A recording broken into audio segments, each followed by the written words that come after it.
Hey guys, we're gonna check if how well the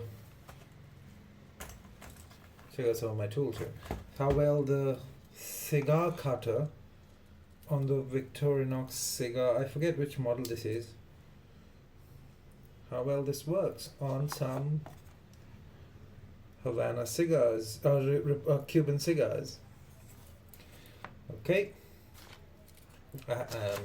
I don't smoke, but I borrowed 3 cigars from my boss.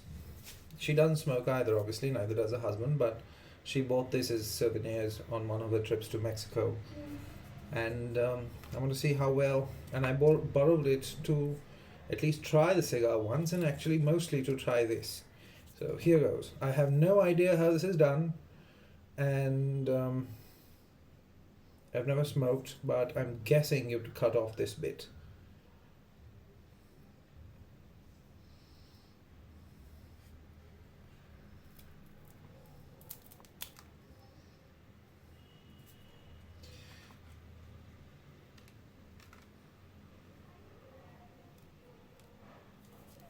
Mm-hmm. I think if you could take off a little bit more. You can see that it kind of tends to get stuck there. It doesn't come back on its own.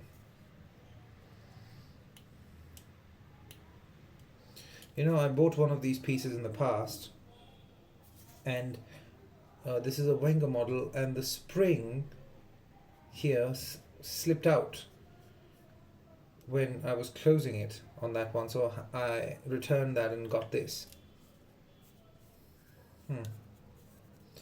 In general, I've seen that the Wenger models, especially the 85mm ones, not the larger 130mm ones, the 85mm ones, have given me trouble, honestly. So that's how the cigar cutting works, pretty unremarkable.